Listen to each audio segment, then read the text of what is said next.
Bismillahirrahmanirrahim. Assalamualaikum warahmatullahi wabarakatuh.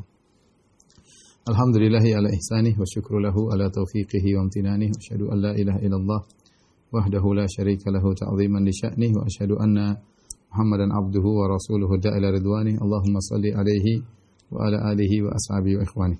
Para ikhwan dan akhwat yang dirahmati Allah Subhanahu wa taala, kawan-kawan di Oman yang dimuliakan oleh Allah Subhanahu wa taala. Insyaallah pada kesempatan kali ini kita melanjutkan bahasan kita tentang al-iman bil kutub. Di antara rukun iman adalah beriman kepada kitab-kitab suci. Pada pertemuan lalu mungkin sudah kita singgung tentang kitab-kitab suci yang sampai kepada kita, ya.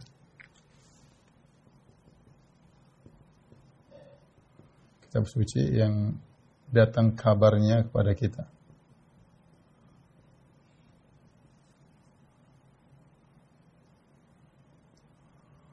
Jadi kitab suci tentu sangat banyak, ya, karena kita tahu jumlah para rasul ada sekitar 315, ya. Tentu banyak di antara mereka yang dikasih kitab suci, ya. Tetapi tidak semua kabar kitab suci sampai kepada kita. Jadi catatan, ya. Tidak semua kabar tentang kitab-kitab suci sebelumnya sampai kepada kita.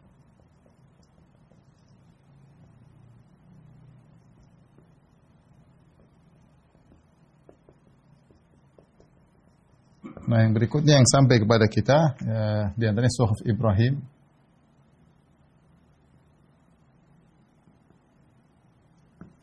Kemudian Taurat. Kemudian Zabur, kemudian Injil,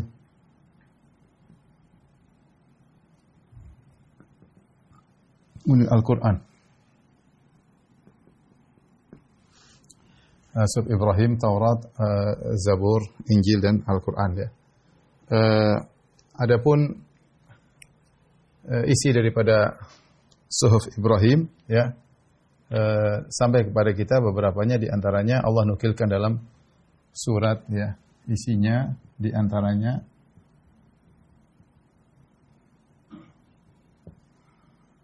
Allah sebutkan di pertama surat An-Najm, kemudian surat Al-A'la. Allah Subhanahu wa taala berfirman dalam surat An-Najm, "Allam yunabba bima fi suhufi Musa wa Ibrahim alladhi waffa alla taziru waziratu wizra ukhra wa an laysa lil insani illa ma sa'a wa anna sa'yahu sawfa yura thumma yujzahu al-jazaa al-awfa wa anna ila rabbikal muntaha wa annahu haka wa abka wa annahu amata wa ahya." Dan seterusnya. Itu di akhir surat An-Najm, nanti bisa dilihat apakah tidak datang kepada dia tentang berita-berita yang ada dalam suhuf Musa dan suhuf Ibrahim. Apa isinya? Allah taziru waziratu wizra ukhra. Bahwasanya seorang tidak akan menanggung dosa yang lain. Wa allaisa illa ma sa'a. Dan seorang tidak akan mendapatkan apa kecuali apa yang diusahakan. Allah sebutkan beberapa hukum, kabar-kabar yang itu ada dalam suhuf Ibrahim dan ada dalam suhuf Musa, ya. Kemudian juga dalam surat Al-A'la kata Allah Subhanahu wa taala, "Qad aflaha man tazakka wa dzakara isma rabbih fa shalla. Bal tu'thiruna al-hayata ad-dunya wal akhiratu khairu wa abqa.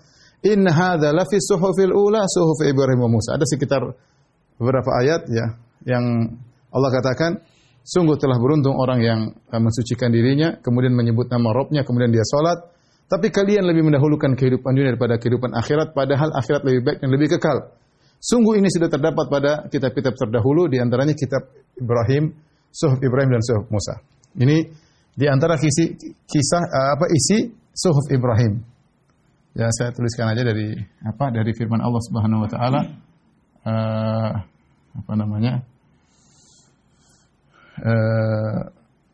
surah An-Najm, dari amlam yunabba bima fi suhufi Musa wa Ibrahim alladhi waffa. Dan seterusnya, nanti bisa dicek, ya. Kemudian dalam surat Al-A'la, ya, wa dzakara isma dan seterusnya sampai firman Allah, inna hadza la fi suhufil ula.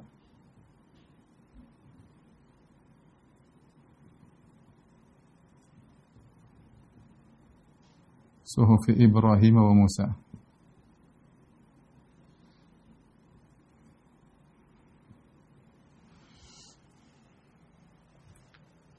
Taib, adapun Taurat isinya di antaranya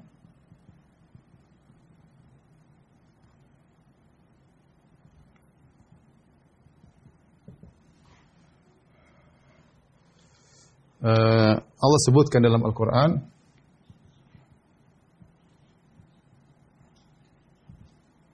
tentang hukum qisas.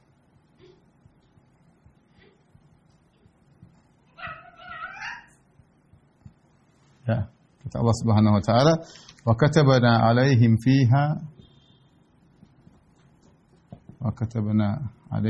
fiha anna an-nafsa bin-nafsi wal 'ayna bil-'ayni wal anfa bil-anfi wal udhuna bil-udhuni was-sinna bis-sinni wal juruha qisas." Itu bisa lihat dalam surat Al-Maidah ya. Kata Allah Subhanahu wa taala, dan kami catat bagi mereka dalam Taurat sungguhnya nyawa dibalas dengan nyawa. Kemudian mata dibalas dengan mata, qisas ya. Kemudian hidung dengan hidung. Barang siapa motong hidung orang, hidungnya juga dipotong. Kemudian telinga, siapa yang motong telinga orang, telinga juga dipotong. Gigi dengan gigi. Wal juruha qisas, dan luka hukumnya adalah qisas. Ini terdapat dalam Taurat, Allah sebutkan. Ya. Kemudian juga hukum-hukum yang perkara-perkara yang Allah sebutkan dalam surat An-Najm. Ya, An-Najm dan Al-A'la. Tadi sudah kita singgung karena disebutkannya bersamaan dengan suhuf Ibrahim dan suhuf Musa, sama-sama ya. Qad aflaha man tazakka ya. Ya dari sini qad aflaha man tazakka wa dzakara isma rabbih fasna seterusnya. Ini karena digandingkan ya. Inna hadza la fi suhufil ula suhufi Ibrahim wa Musa ya. Fi suhufi Musa wa Ibrahim. Jadi sama. Kemudian juga di antaranya tentang hukum rajam.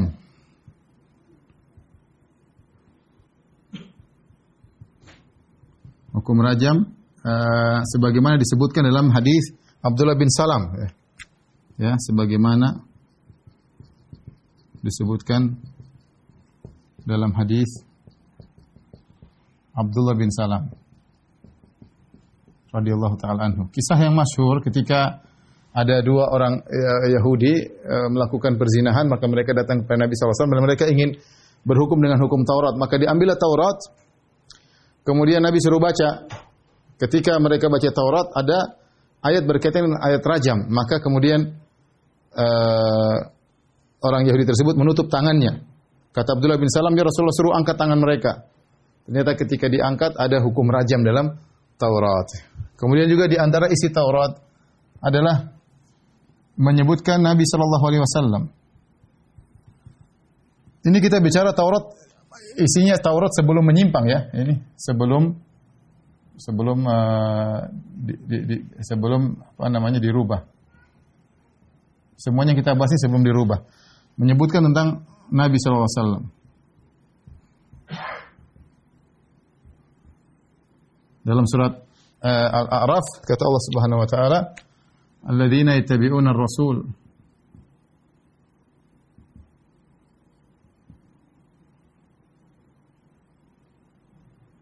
alladzina yattabi'una rasulan nabiyya ummi alladzi yajidunahu maktuban indahum fit Taurati wal Injil.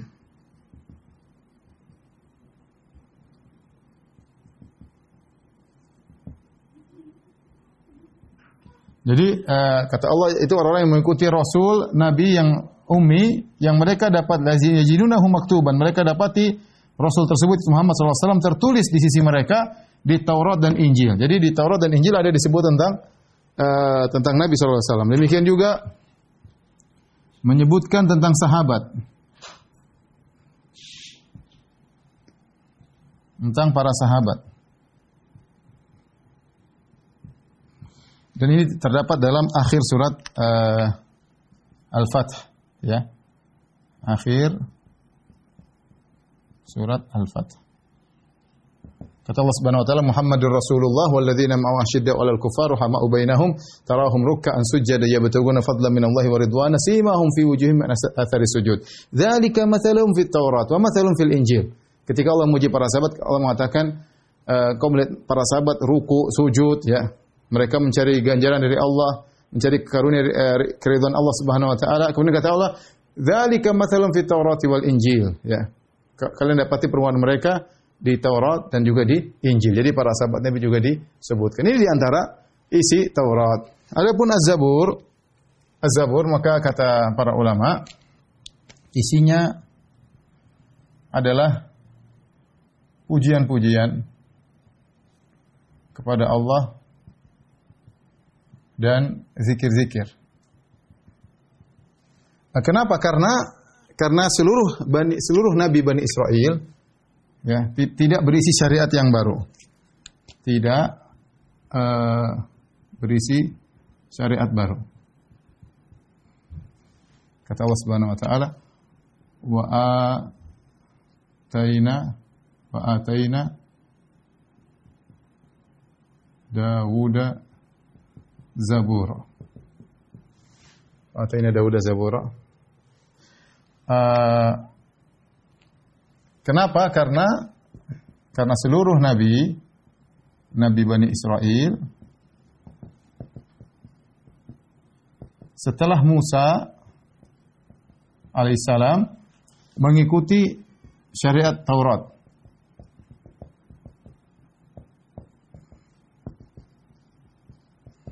Kecuali Nabi Isa. Nabi Isa maka ada syariat baru,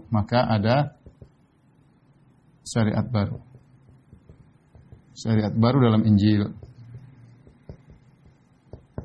Adapun Zabur kata para ulama bahwasanya isinya bukan syariat tapi sekedar pujian-pujian kepada Allah, zikir-zikir, tidak berisi syariat baru karena Nabi Daud alaihissalam datang setelah Nabi Musa dan syariat Nabi Daud mengikuti syariat Nabi Musa alaihissalam.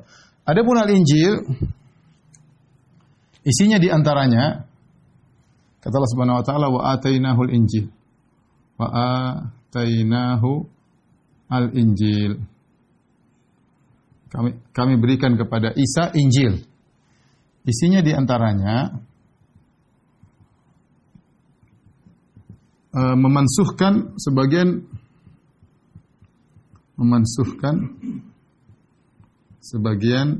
isi Taurat.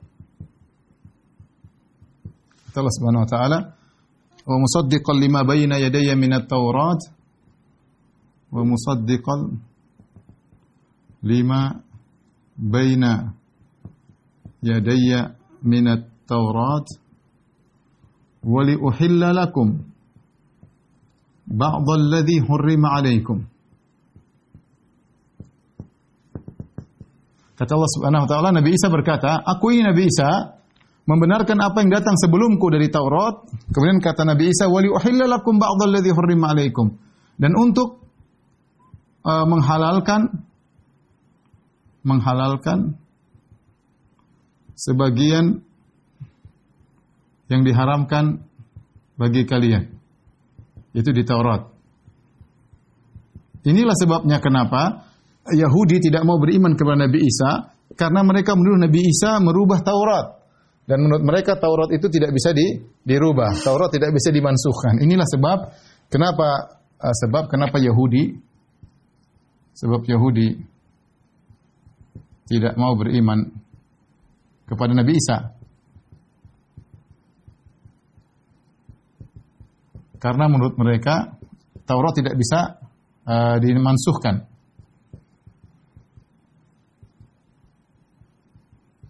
Tidak bisa mansuh. Tapi di antaranya isi Injil tadi menyebutkan tentang Nabi SAW sudah. Isi Injil menyebutkan tentang Nabi ya. Sebagaimana di sini tadi kita sebutin tadi ya, ini sama. Dan juga menyebutkan tentang sahabat. Juga menyebutkan tentang sahabat.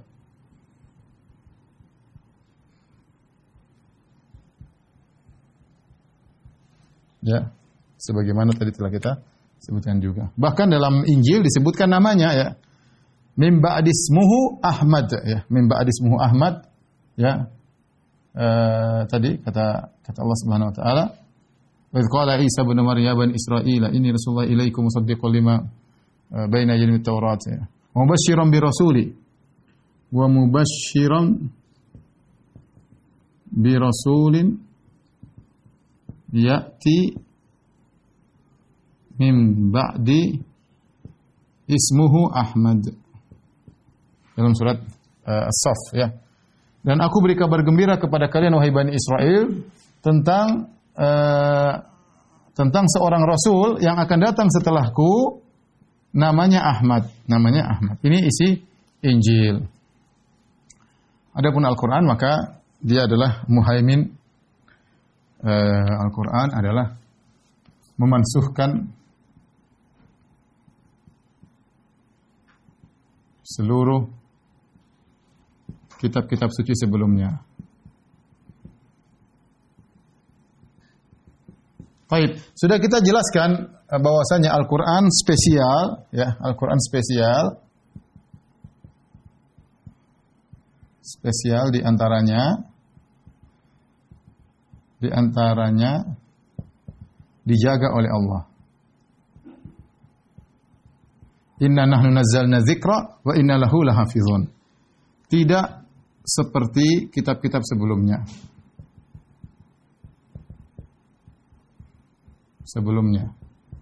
Para pendeta dan ulama yang ditugaskan untuk menjaga.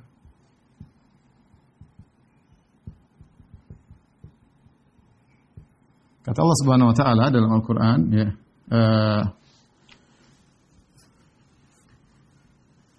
Inna anzalna at-Taurata fiha huda wa nur. Inna anzalna Taurata fiha hudan wa nur.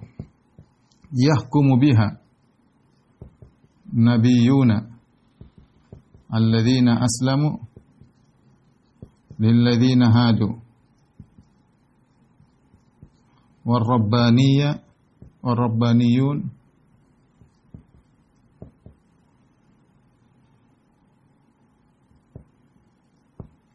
والأحبار بما استحفظوا من كتاب الله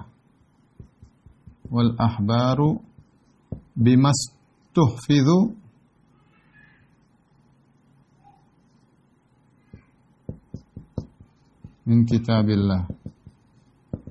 Kata Allah Subhanahu wa taala, sesungguhnya kami telah turunkan Taurat, situ ada petunjuk dan cahaya, yahkum bihan nabiyyin, Taurat itu para nabi berhukum dengannya, yaitu orang-orang yang menyerahkan diri kepada Allah, menghukum siapa? Lilladzina hadu, orang-orang Yahudi berhukum dengan Taurat.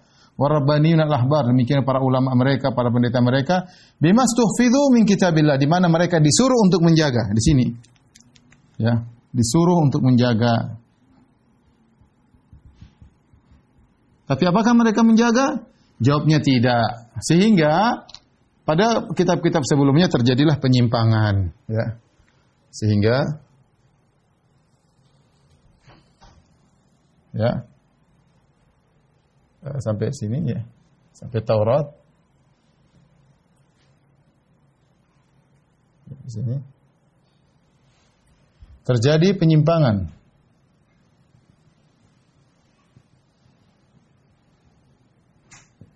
Apa saja bentuk penyimpangan tersebut? Ada 4 bentuk penyimpangan yang mereka lakukan. Yang pertama, lupa, ayat-ayat dilupakan. Kemudian di antaranya tafsir secara sembarangan.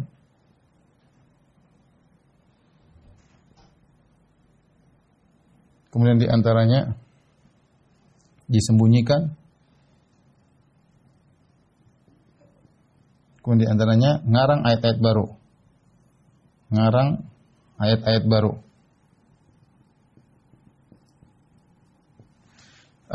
Ayat dilupakan Allah Subhanahu wa taala sebut dalam Al-Qur'an bima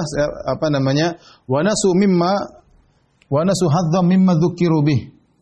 Kata Allah wa nasu hadzan mimma dzukiru bih. Jadi mereka lupa. Ya, mereka lupa. Ada ayat yang mereka lupa, ya. Karena mereka tidak hafal. Bila Al-Quran semua orang hafal, anak kecil juga hafal. Satu dunia di mana negara manapun ada orang hafal Quran. Negara-negara kafir pun orang hafal Quran.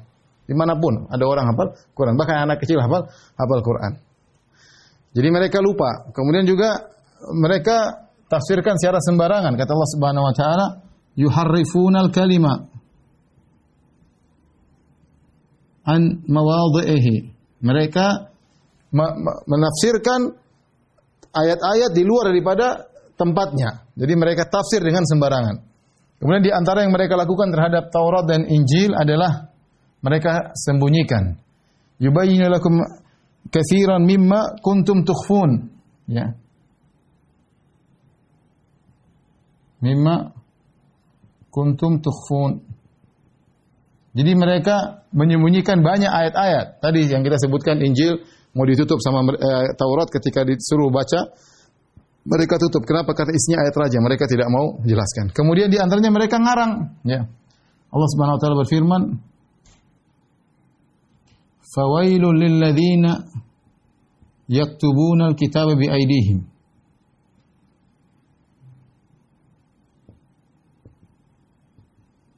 Thumma yaquluna hadha min indillahi liyashtaru bihi thamanan qalila. Fawailul lahum mimma katabat aydihim wa wailul mimma yaksibun. Celaka bagi orang-orang yang menulis Alkitab dengan tangan-tangan mereka, kemudian mereka berkata ini dari sisi Allah Subhanahu wa taala, liyashtaru bihi thamanan qalila. Agar mereka dapatkan dunia yang sedikit dengan mengarang ayat-ayat Allah Subhanahu wa taala.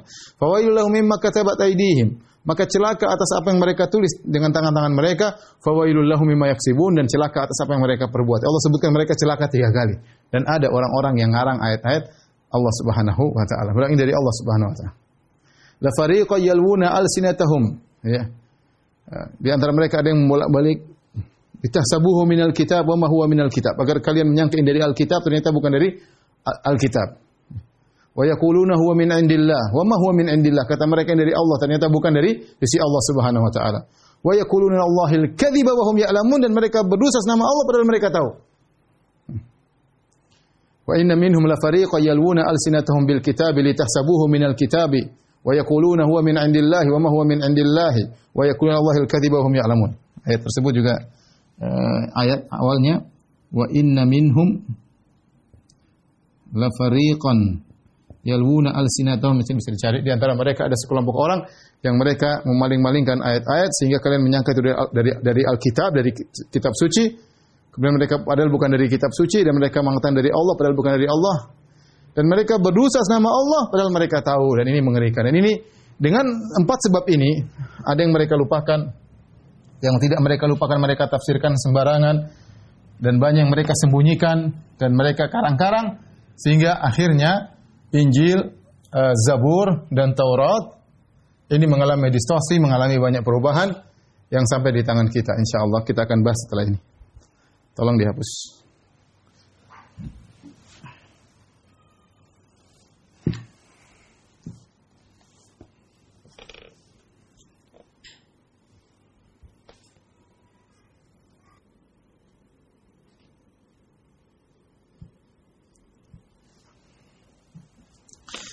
Tapi para ikhwan dan akhwat yang dirahmati Allah Subhanahu wa taala, kondisi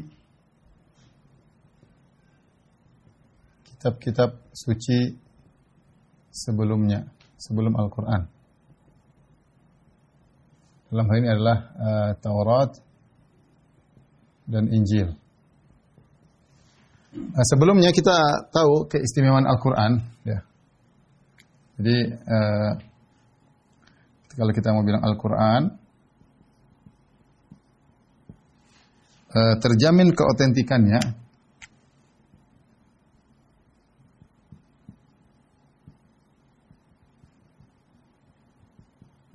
Kenapa? Karena diriwayatkan dengan sanad yang mutawatir. Mudah. Kenapa terjamin keotentikannya? Karena diriwayatkan secara mutawatir. Mutawatir itu sangat banyak ya. Sampai kepada Nabi SAW. Sampai kepada Nabi.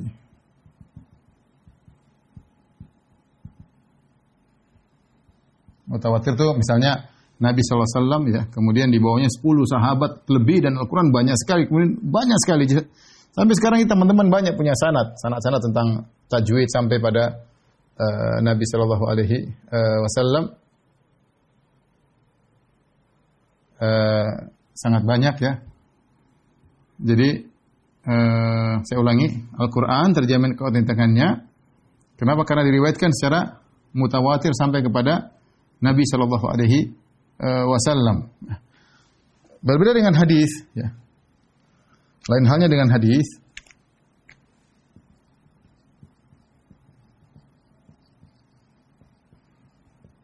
Hadis riwayatnya tidak semua mutawatir. Mutawatir tadi saya bilang apa? Sahabatnya 10, lebih daripada 10, ya. Oleh karenanya hadis ada pembagian. Yang namanya hadis mutawatir. Para sahabat yang meriwayatkan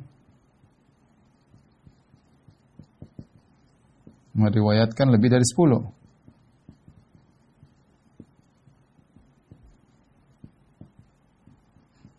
Jadi banyak sekali. Kemudian hadis ahad. Hadis ahad itu yang meriwayatkan kurang dari 10 orang sahabat. 9 orang, 7 orang, 8 orang. Nah, hadis ahad ini tidak semuanya sahih. Kalau ini semuanya sahih, jelas tidak perlu diragukan. Ini semuanya sahih tanpa keraguan.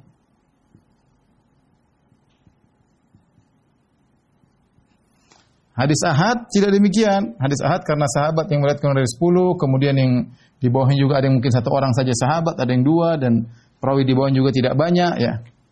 Kalau mutawatir itu begini.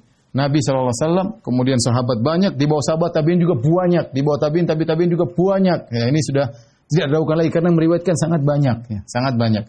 Adapun hadis tidak ada hadis ahad nanti ada yang sahih, ada yang dhaif. Ya, kemudian terbagi-bagi lagi, dhaif ada semacam, ada yang dhaif biasa, ada yang dhaif jiddan, sangat lemah, jiddan, ada yang palsu. Ya. Hadis palsu, ada orang memalsukan hadis Nabi SAW. Yang sahih ini juga nanti ada hasan, ada sahih, ada hasan li ghairihi, ada hasan li dzatihi, ada sahih li ghairihi, ada sahih li dzatihi. Intinya hadis terkadang harus diperiksa. Adapun hadis harus diperiksa. Jadi untuk yang ini, untuk membedakan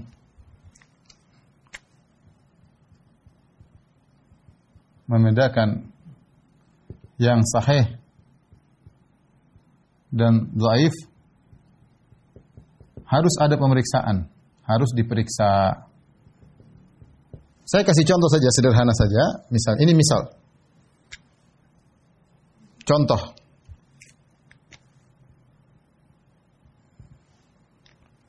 Misalnya Nabi SAW,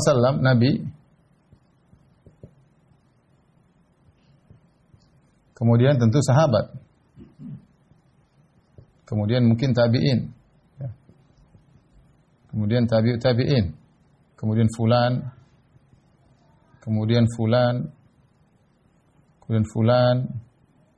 misalnya sampai At-Tirmidzi misalnya, Imam Tirmidzi,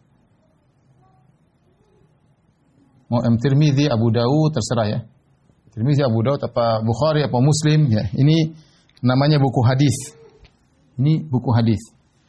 Nah, untuk mengetahui hadis ini sahih atau tidak, maka biografi setiap perawi, ya, maka harus diketahui biografi setiap perawi. Setiap perawi. Terus bagaimana derajatnya? Bagaimana kredibilitasnya? Kredibilitasnya. Yaitu dia sikoh, apakah sikoh atau soduk atau hasan atau sikoh atau soduk atau dhaif, ya, atau muttaham atau kadzab, pendusta. Misalnya, ini semua dipelajari dalam ilmu jarh wa ta'dil, ya. Kemudian juga diketahui apakah sanadnya bersambung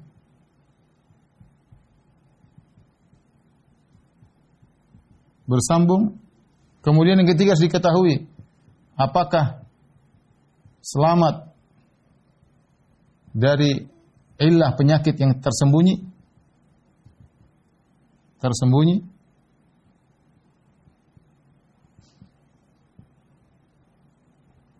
Kemudian yang keempat, apakah tidak menyelisihi yang lebih sahih, lebih thiqah misalnya, supaya tidak syadz. Ini pembahasan dalam ilmu mustalah hadis. Namun yang ingin saya mau sampaikan di sini, perhatikan. Ini semua harus ada biografinya. Tabi'in, fulan, harus ada biografinya semuanya. Biografinya apa saja? Harus ada biografinya, ya. Dan Islam punya buku-buku khusus membahas tentang masalah ini. Ya, kalau ilmu tentang tersambungnya sana ilmu mustalah hadis, nanti ada nama ilmu jarh wa ta'dil, tentang tadi biografi setiap perawi, kemudian siapa murid-muridnya, siapa guru-gurunya untuk mengetahui tersambung atau tidak. Bagaimana kredibilitasnya perkataan para ulama. Para ulama punya buku khusus tentang rawi-rawi yang siqah seperti kitab Siqat Ibnu Hibban. Nanti kemudian juga ada kitab-kitab khusus tentang Kutubus Sittah seperti Tahdhibut Tahdhib, ya. Tahdhibul Kamal, kemudian Taqribut Tahdhib misalnya. Kemudian ada tentang rawi-rawi dhaif saja ada. Majruhin misalnya, du'afa, Al-Mughni fi du'afa, kemudian Mizanul I'tidal. Sehingga kita untuk menyatakan hadis ini sahih atau dhaif, kita punya ilmu dalam Islam, ilmu tentang hadis. Tapi ini semua tidak kita pakai dalam Al-Qur'an.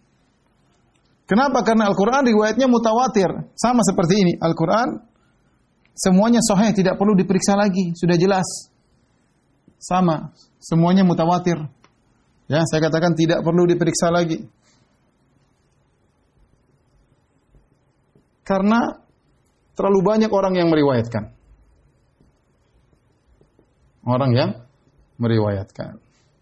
Kita hanya perlu mustalah hadis karena berkaitan hadis yang ahad ini yang dibahas. Ya, adapun Al-Qur'an ya sudah tidak perlu bahas, sudah jelas yang meriwayatkan terlalu banyak, sampai sekarang terlalu banyak. Inilah kita bicara tadi tentang Al-Qur'an. Pertanyaan, ya, bagaimana dengan Taurat? Ya,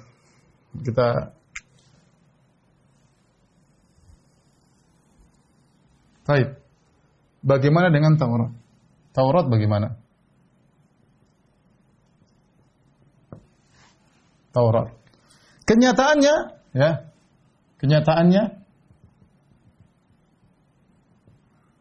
ya, tidak ada sanadnya sampai Nabi Musa. Hingga Nabi Musa. Tidak ada yang hafal. Mereka mengakui pernah hilang.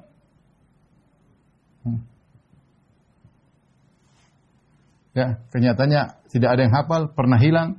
Jadi ini saja secara sanad sudah membatalkan Taurat. Tidak ada yang bisa membuktikan keotentikannya sampai Nabi Musa. Enggak ada. Enggak ada yang bisa membuktikan keotentikannya sampai Nabi Musa alaihissalam. Kenapa? Karena sanadnya hingga Nabi Musa tidak ada. Ya. Dan ini penting karena kalau tidak ada sanad semua orang akan bisa ngarang. Kita dalam Islam masalah hadis ketat, ya. Ada seorang mungkin rajin ibadah tapi hafalannya lemah, dhaif, enggak dipakai. Ada orang ngarang-ngarang ya. Contoh seperti kalau ada cerita rakyat atau cerita yang kita dengar, misalnya seperti yang difilmkan, Sunan Kalijaga bertapa di pinggir sungai, kemudian jadi seorang sunan. Apakah kita harus membenarkan cerita tersebut sementara sudah diputar di televisi? Jawabannya mudah, kita punya ilmu. Mana sanadnya? Siapa yang melihat kejadian tersebut? Anfulan sampai ngelihat Sunan Kalijaga. Misalnya dari Paijo dari Paimin dari Juminten dari Tukiyem. Misalnya Tukiyem melihat Sunan Kalijaga bertapa di pinggir sungai kemudian jadi sunan. Nah, kalau kita sudah tahu sanadnya, ya. Tadi siapa saja? Paijo, Paimin, Juminten, Tukiyem, 4 orang. Nah, ini harus ada biografinya. Siapa sih Paijo tersebut?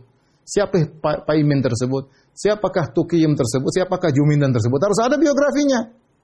Dan kalau nggak tahu biografinya, maka tidak dipakai. Kita tidak bisa benarkan cerita tersebut. Nanti akan ada orang datang mengatakan, kakek saya dulu bisa terbang, kakek saya dulu wali, kakek saya bisa. Mana sanadnya?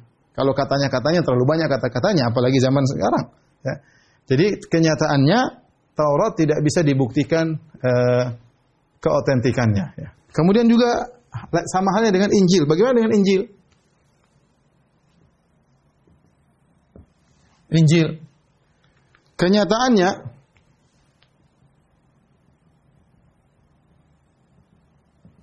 pertama tidak ada sanadnya.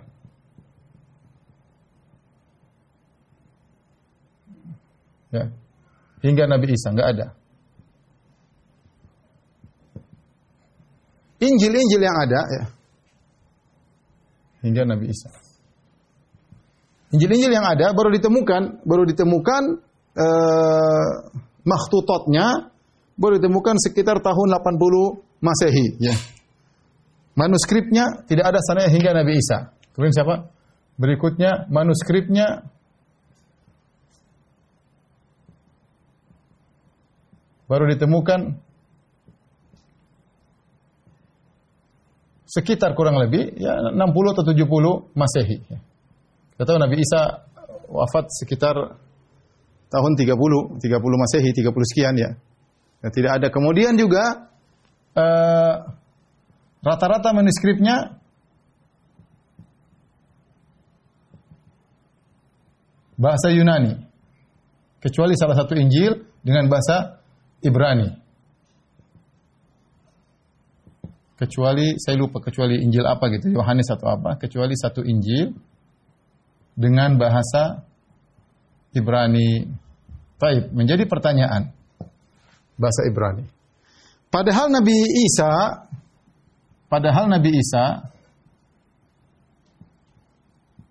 berbicara dengan bahasa Syrianiyah. Bukan bahasa Yunani, bukan juga bahasa Ibrani.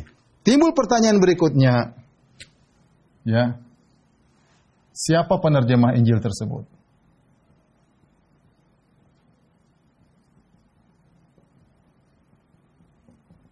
Ya, kalau yang nulis pun murid-murid Nabi Isa, mereka berbicara dengan bahasa Syrianiyah, yang bahasa tersebut hampir punah sekarang, entah masih ada atau tidak ada. Tetapi intinya Injil tersebut ditemukan dalam bahasa Yunani dan jelas murid-murid Nabi Isa yang menulis Injil tidak berbahasa Yunani ya. Ya, kemudian timbul berikutnya yang jadi masalah juga ya. Tidak ada sanadnya hingga Nabi Isa. Kemudian yang ada bukan Injil Nabi Isa.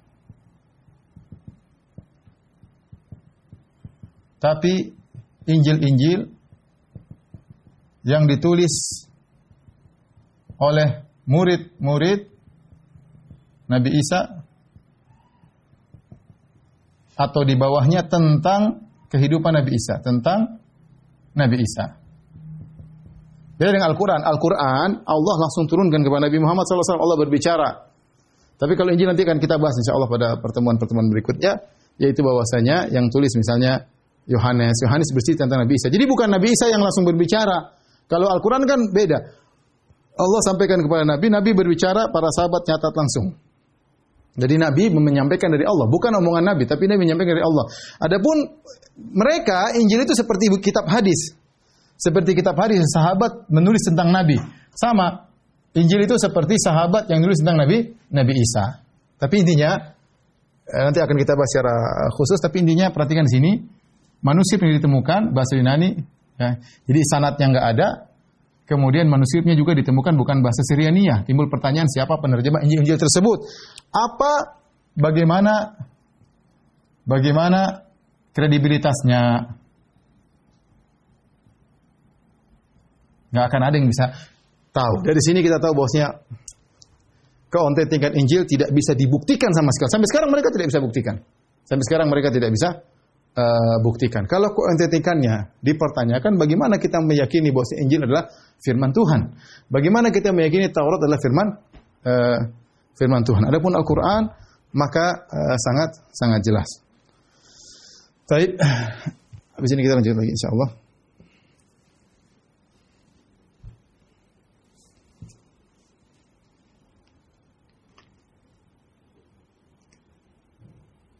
Oleh karenanya benar dalam Ibnu Sirin pernah berkata, al-isnadu minad din, laula al-isnad laqala man syaa ma syaa.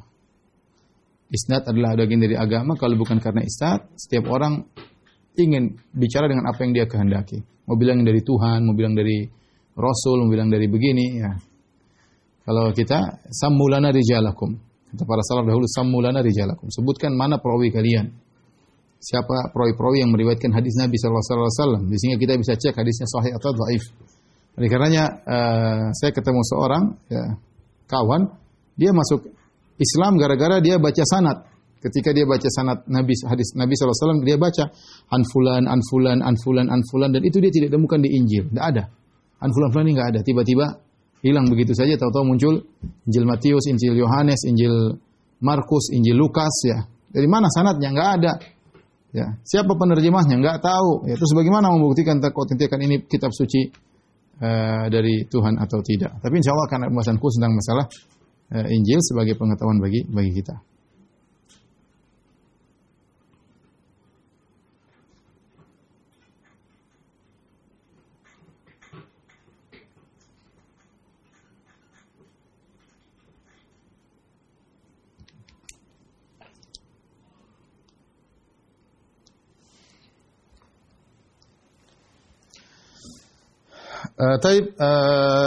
Ikhwan dan akhwat yang dirahmati Allah Subhanahu wa taala, di hadapan saya namanya Bible ya, Alkitab Bible ya. Saya kasih gambaran isi Bible ya. Alkitab.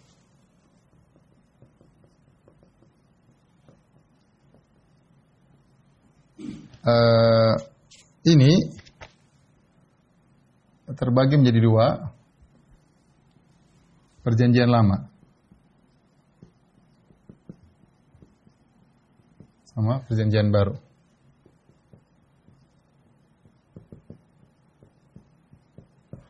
Perjanjian Lama ya, isinya ada dua, bisa kita bagi dua juga. Pertama adalah Taurat. Taurat ini terisi ada 5 kitab. Ini di bagian awal. Ini kalau kita lihat di sini ada yang hitam. Ini semua Perjanjian Lama, yang merah ini Perjanjian Baru. Jadi kalau kita lihat Perjanjian Lama lebih banyak daripada Perjanjian Baru ya. Perjanjian Lama yang hitam ini, daftar yang dikasih warna hitam, buat Perjanjian Baru ini dari Injil Matius. Lebih tebal Perjanjian Lama ya. 5 kitab, yaitu pertama adalah Kitab Kejadian. Kemudian yang kedua Kitab Keluaran. 3 Kitab Imamat. Dan yang keempat Kitab Bilangan, Kitabul Adat. Kemudian yang kelima Kitab Tasniyah atau Kitab Ulangan. Inilah yang diyakini sebagai Taurat.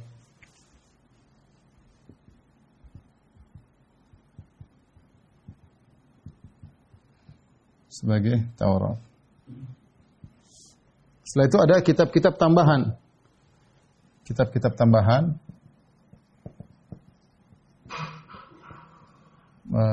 Kurang lebih ada 34 kitab.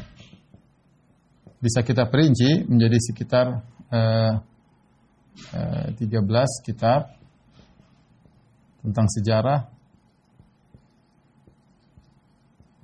Ada 15 kitab tentang nabi-nabi.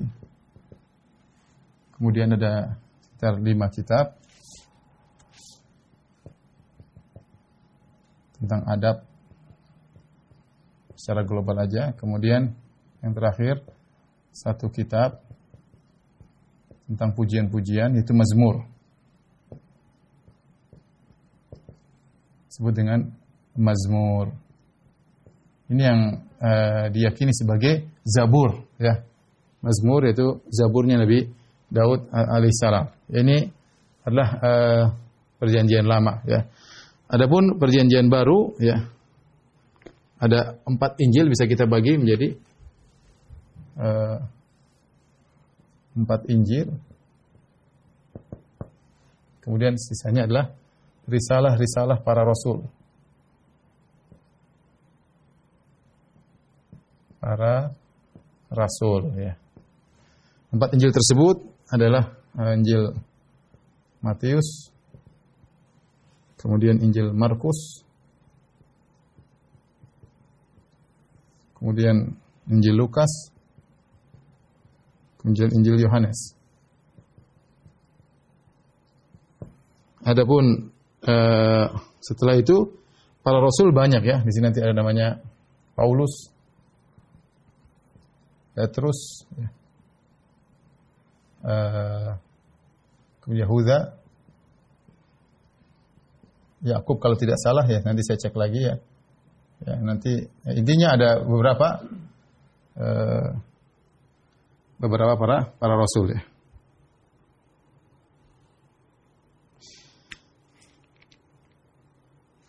Baik. Sekarang kita akan bahas tentang perjanjian lama, ya. Perjanjian lama selain isinya Taurat, ternyata ada kitab-kitab tambahan, ya. Inilah yang dipakai oleh Kristen Protestan, ya. Jadi mereka ada perselisihan juga. Adapun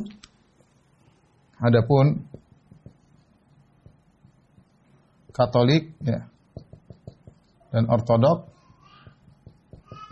ya, ada tambahan kitab-kitab lagi. Kalau tidak salah 7, ya. Kalau tidak salah 7 kitab, ya. Baik. Para ikhwan yang dirahmati Allah Subhanahu wa taala, kalau kita tengok tentang metode penulisan kitab Kejadian, Keluaran, Imamat, Bilangan, dan Ulangan, metodenya, ya. Metode penulisan seperti orang ketiga yang berbicara tentang kisah Musa. Bukan kata ganti pertama ke kata ganti orang kedua, bukan kata ganti pertama ke kata ganti kedua. Seperti Al-Quran. Al-Quran kan Allah kata ganti pertama kepada kata ganti kedua. Ya, misalnya Allah mengatakan Toha ma anzalna alaikal Qur'ana litashqa. Kami tidak menurunkan Al-Quran kepada engkau wahai Muhammad agar sehingga kau menjadi sengsara. Jelas. Langsung. Jadi memang itu firman Tuhan, jelas firman Tuhan, kata ganti orang pertama kepada Nabi Muhammad sallallahu alaihi wasallam, kemudian Nabi Muhammad tinggal menukil. Tapi kalau kita lihat isi Taurat tidak demikian. Makanya silakan buka kitab Ulangan yang terakhir, ya. Saya bacakan di sini. Kitab Ulangan yang terakhir. Itu akhir daripada Taurat. Sebelum kitab Yusha bin Nun atau Yosua kalau kata mereka, yaitu pada kitab terakhir dari kitab Ulangan 34. Ini penutup dari Taurat, ya. Ulangan 34. Sini perhatikan sini, ya. Kitab Ulangan 34. Judulnya adalah Kematian Musa. Judulnya Kematian Musa.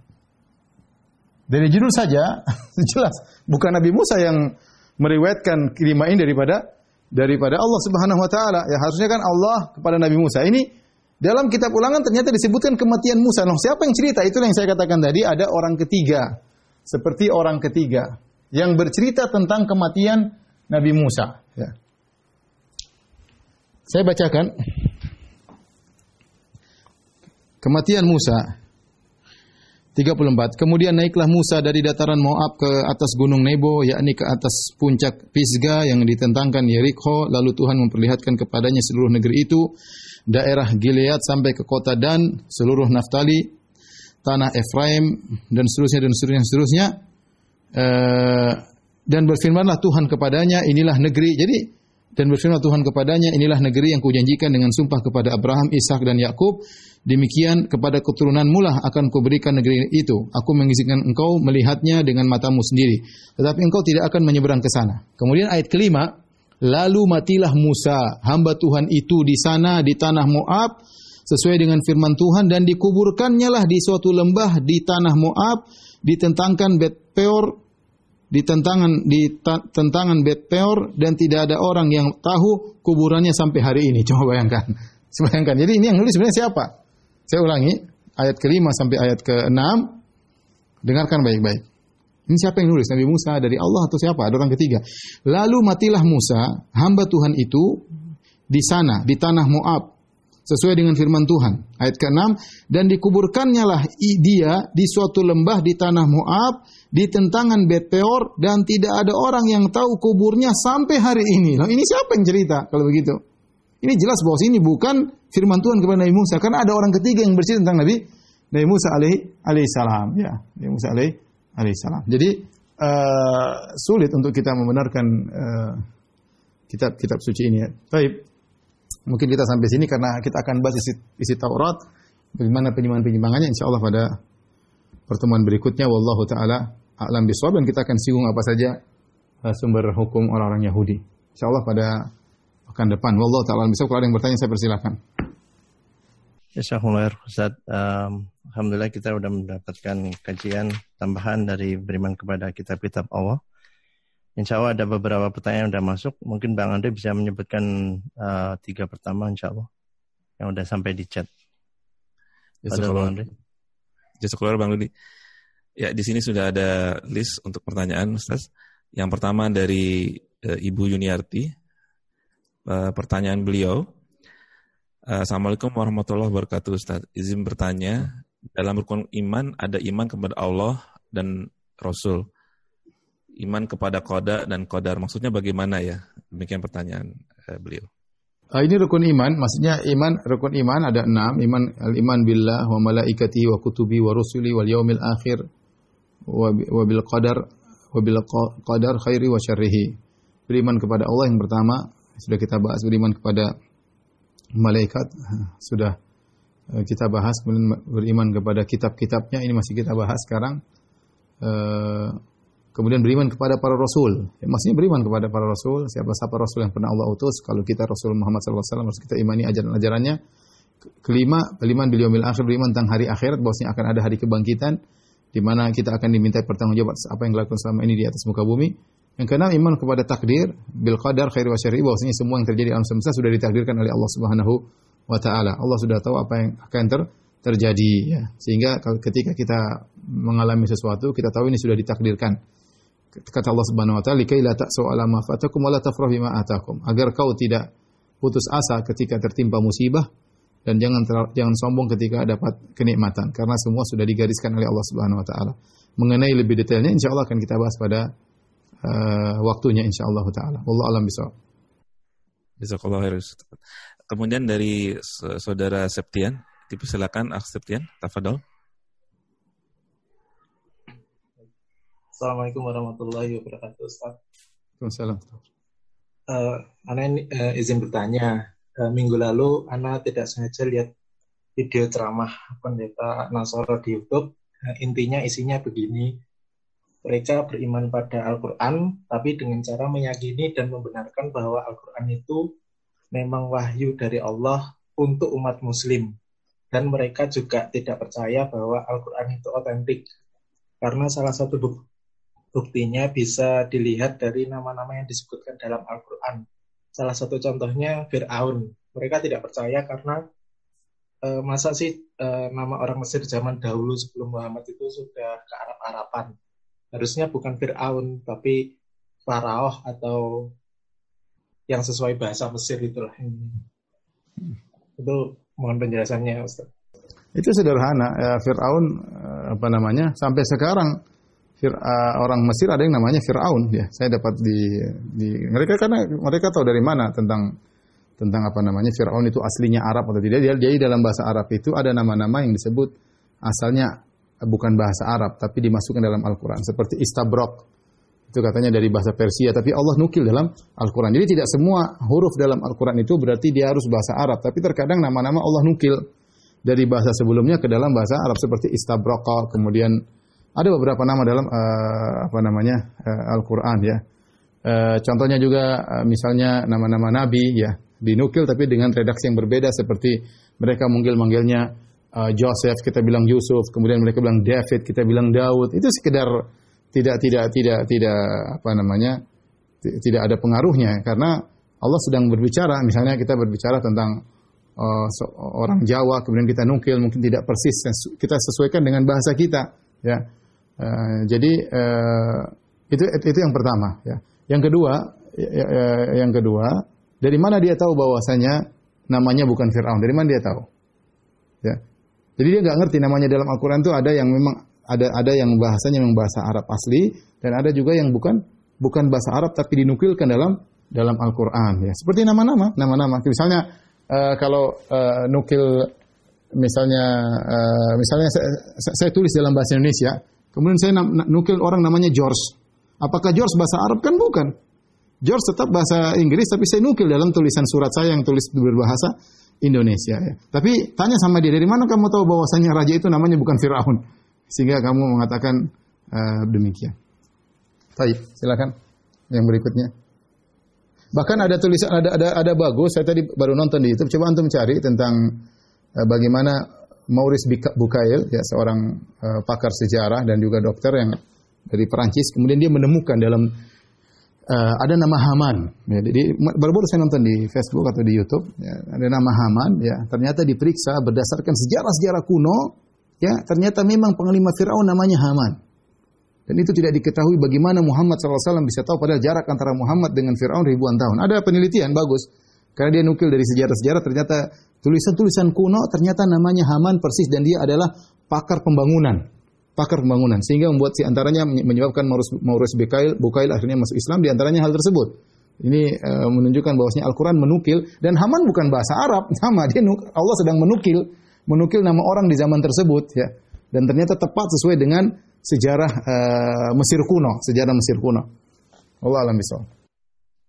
Jazakallahu Ustaz. Berikutnya kepada Abu Althar, silakan. Saudara. Assalamualaikum.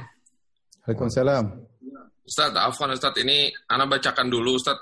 Ana ada pertanyaan mengenai surat Al-Waqiah Ustaz. Dari surat Al-Waqiah ayat 77 sampai 82 itu sesungguhnya Al-Quran ini adalah bacaan yang sangat mulia pada kitab yang terpelihara di Lauhul Mahfuz.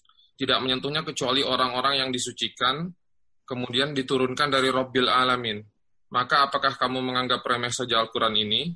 Kamu mengganti rezeki yang Allah berikan dengan mendustakan Allah. Ana ada dua pertanyaan Ustaz. Yang pertama, mengenai ayat yang nomor 77, sesungguhnya Al-Quran ini adalah bacaan yang sangat mulia. Yang 79, tidak menyentuhnya kecuali orang-orang yang disucikan. Ya, itu maksudnya disucikan ini apa Ustaz? Apakah ini ada hubungannya kita misalnya membaca mushaf tanpa wudu atau sambil tiduran atau seperti apa, ataukah ada makna lain Ustaz? Kemudian yang pertanyaan yang kedua mengenai kamu mengganti rezeki yang Allah berikan dengan mendustakan Allah. Apakah rezeki di sini maksudnya Quran itu sendiri Ustaz? Jazakallahu khair. Yang pertama, fala uqsimu bima innahu laqasamul law ta'lamun innahu laqur'anun karim fi kitabim maknun la yamassuhu illal mutahharun tanzilun mir rabbil alamin. Jadi Allah sedang berbicara Al-Qur'an yang Allah mengatakan terdapat dalam buku yang terjaga, maksudnya Lauhil Mahfuz, Lauhil Mahfuz. La yamassuhu illal mutahharun, tidak disentuh kecuali yang tersucikan, ya. Mutahharun artinya yang tersucikan. Bukan orang yang disucikan, tapi mutahharun secara bahasa Arab artinya yang tersucikan. Maka di sini ada dua pendapat di kalangan para ulama. Ada yang mengatakan al-mutahharun itu maksudnya malaikat, ya, malaikatlah yang kemudian ke atas, ya, kemudian Allah yang berikan melalui malaikat, ya. Sehingga ayat ini tidak ada kaitannya dengan adab membaca Al-Quran. Ini pendapat sebagian ulama. Rasulullah mengatakan ayat ini umum, Allah kasih isyarat karena Al-Quran tidak disentuh oleh sembarangan, ya, disentuh oleh malaikat, maka kita manusia pun tidak menyentuh Al-Quran kecuali dengan bersuci. Ya, tidak boleh dalam kondisi batal wudu. Tentu ini masalah khilaf. Masalah khilaf. Jumhur ulama mengatakan Al-Quran tidak boleh disentuh kecuali dalam kondisi apa?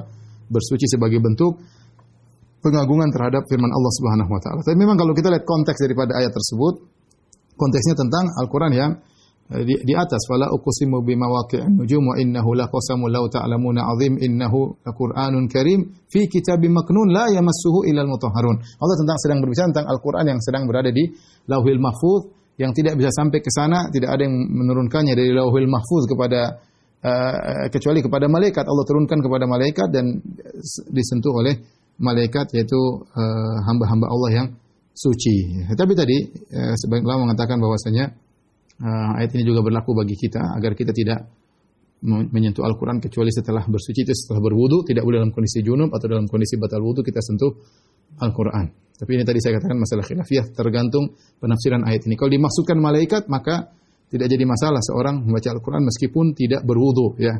Ya, ada suatu hadis kata Nabi sallallahu alaihi wasallam, yamassuhu illa tahir. Tidak ada yang baca kecuali yang tahir, ya, yang suci, ya. Namun hadis ini dipermasalahkan sebenarnya mendhaifkan hadis ini, ya. Intinya memang dalil yang tegas mengatakan tidak boleh memegang Al-Qur'an dalam kondisi batal wudu tidak ada. Dalil yang tegas tidak ada. Tapi saya katakan ini pendapat mayoritas ulama seorang berwudu, ya. Kemudian yang kedua, wa taj'aluna rizqakum annakum tukadzibun. Maksudnya kalian mendustakan rezeki Allah. Tafsiran yang benar yaitu Allah turunkan hujan kepada kalian, kemudian kalian menyandarkan, atau kalian Allah berikan nikmat kepada kalian, kemudian kalian menyandarkan kepada selain Allah, ya. Seperti perkataan orang musyrikin mengatakan kami dapat hujan karena bintang ini, karena bintang anu.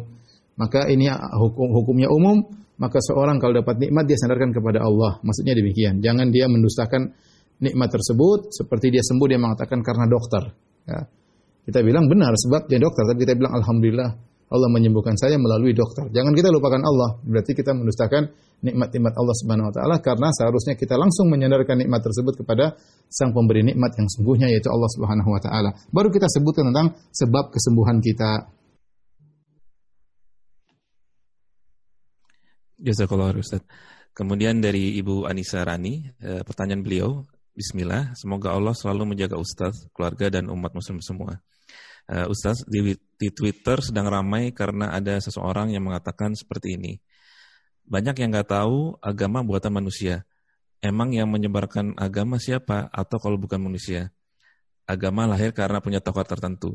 Naskah agama juga berbeda-beda. Ya, karena tafsirannya juga berbeda-beda. Coba ulang. Sebentar. Ya. Sebentar.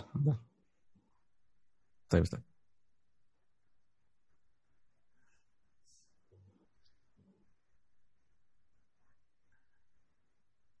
Oke, silakan. Ya. Dari Ibu Anissa Rani, beliau menanyakan sesuatu yang terjadi di Twitter. Menurut beliau ada sedang kejadian ramai karena ada seseorang yang mengatakan seperti ini. Banyak yang nggak tahu agama buatan manusia. Emang yang menyebarkan agama siapa kalau bukan manusia? Agama lahir karena punya tokoh tertentu. Naskah agama juga berbeda-beda karena juga tafsirannya berbeda-beda. Setelah itu orang menjawab dengan pendapatnya sendiri-sendiri. Bagaimana menanggapi? Tidak benar agama dari Tuhan sebagai bukti. Contohnya Nabi Muhammad SAW. Nabi Muhammad SAW dengan banyak mukjizat tidak mungkin dilakukan oleh manusia. Contoh, Nabi Muhammad SAW adalah seorang yang tidak bisa baca, tidak bisa tulis. Tidak pernah membaca buku-buku sebelumnya. Ya. Wala takhutuhu biyaminik. Engkau tidak pernah menulis sebelumnya. Wa ma kunta tatlu min kitabin. Kau tidak pernah membaca kitab-kitab sebelumnya, kau tidak pernah menulis. Ya, terus bagaimana Nabi Muhammad SAW bisa menceritakan tentang kisah-kisah terdahulu. Ya. Kalau dia manusia biasa buatan manusia, bagaimana dia bisa membawakan kisah-kisah terlebih dahulu. Kemudian kalau dia buatan manusia, kenapa Rasulullah bisa ada Al-Quran yang Abu Jahal, Abu Lahab yang mereka pakar bahasa tidak bisa menyusun seperti Al-Quran. Ya. Kemudian banyaklah mujizat ini menunjukkan Muhammad ini adalah utusan Tuhan. Ya. Ya, karena dia tidak tahu saja, dia tidak mengerti, ya, atau dia mengikuti hawa nafsu sehingga dia mengatakan demikian. Yang menyebarkan memang manusia, tapi dari Tuhan, ya.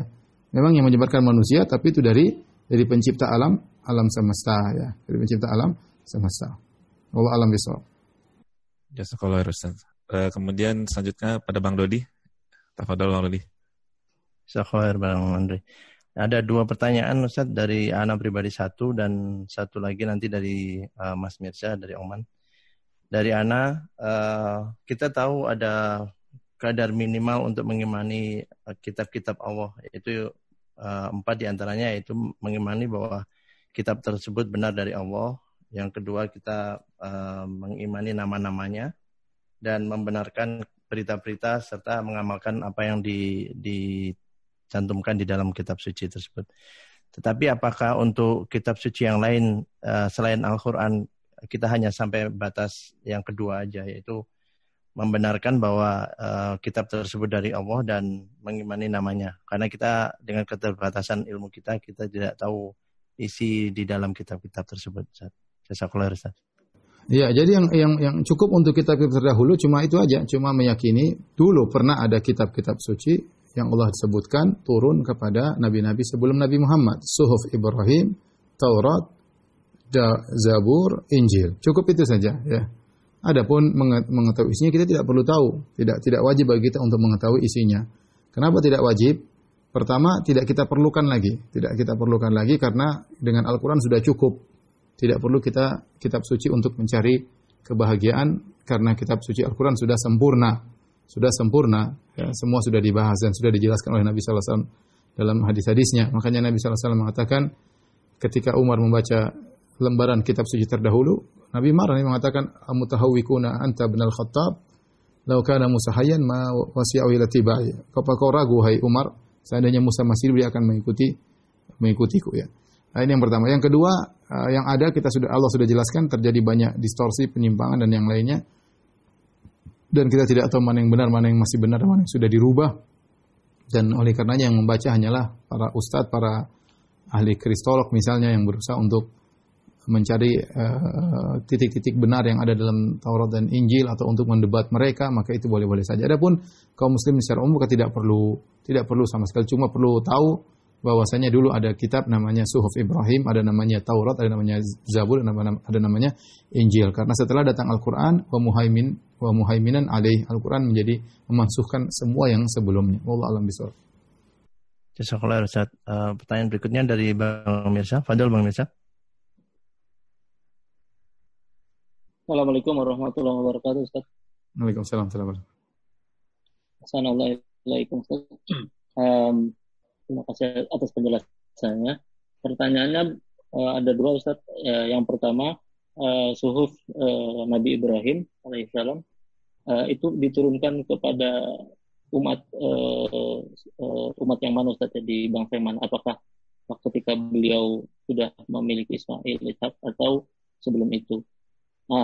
Dan yang kedua, mengapa pada Bani Israel Allah menurunkan begitu banyak mushaf dan kitab, sedangkan untuk umat sesudah Bani Israel hanya diturunkan Al-Quran dari Nabi Muhammad SAW. Demikian. Yang kedua apa? Yang kedua tadi, kenapa? Ya, kenapa Allah menurunkan untuk Bani Israel pada masa itu begitu banyak nabi dan juga kitab-kitab suci tersebut itu.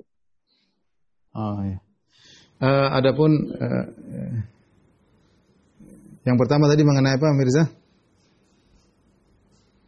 Mengenai mushaf Nabi Ibrahim. Nabi Ibrahim, mushaf Suhuf Ibrahim. Tentu Nabi Ibrahim berdakwah dan Allah kasih bimbingan dengan menurunkan suhuf kepada Nabi Ibrahim sebagai bimbingan kepada Nabi Ibrahim atau sebagai orang-orang yang mengikuti ajaran Nabi Ibrahim. Di antaranya Nabi Ibrahim alaihissalam punya anak-anak yang seperti Nabi Ismail alaihissalam, ya, kemudian yang berdakwah di kota Mekah, ya, kemudian beliau punya anak namanya Ishak ya. Ishak kemudian punya anak lagi namanya Yakub ya. Apakah yang jelas Nabi Ibrahim ada yang beliau dakwahi ya. Entah anak-anak beliau atau ada pengikutnya, entah Ismail alaihissalam diberi kitab khusus oleh Allah ataukah dia mendakwakan Nabi Suhuf Ibrahim, ini semua adalah hal yang gaib yang tidak kita ketahui ya. Bisa jadi Ismail hanya mendakwahkan apa yang diajarkan oleh ayahnya, demikian juga Ishak ya. Bisa jadi Allah turunkan kitab-kitab namun kita tidak tahu nama-namanya ya. Intinya jelas Allah beri pedoman kepada Ibrahim alaihissalam dengan namanya Suhuf Ibrahim, karena Ibrahim berdakwah entah seberapa pengikutnya, minimal adalah anak-anak istrinya menjalankan dakwah Nabi Ibrahim alaihissalam. Adapun yang kedua, kenapa Bani Israel banyak sekali nabi-nabinya? Karena tadi Bani Israel adalah kaum yang pembangkang. Mereka hobinya sejak zaman Nabi Musa, mereka sudah membangkang. Kita sudah pernah cerita tentang sejarah Nabi Musa, bagaimana kaumnya sering ngeyel, kemudian menentang, disuruh gini, malas, kemudian bangkang, bantah, bahkan ngejek Nabi Musa alaihissalam, dan banyak dalam Al-Quran juga Allah sebutkan ya. Sehingga kalau Nabi Musa saja masih hidup, mereka sudah kurang ajar seperti itu. Bagaimana Nabi Musa meninggal dunia, maka butuh nabi-nabi yang Allah turunkan untuk menjaga mereka, untuk mendakwahi mereka ya. Kemudian sampai Nabi Daud juga hanya diturunkan Zabur dalam rangka untuk memuji Allah Subhanahu wa taala. Baru kemudian terjadi adanya nasikh mansuh dalam kitab Injil ya. Karena tadi sudah kita sebutkan Nabi Isa alaihissalam memansuhkan sebagian hukum-hukum yang ada pada Bani Israel. Tentunya ini atas hikmah Allah Subhanahu wa taala yang sesuai dengan zaman Nabi Isa, maka ada yang perlu dirubah hukumnya ya. Allah alam bisawab. Demikian saja kajian kita. Wabillahi taufiq wal hidayah. Assalamualaikum warahmatullahi wabarakatuh. Waalaikumsalam warahmatullahi wabarakatuh.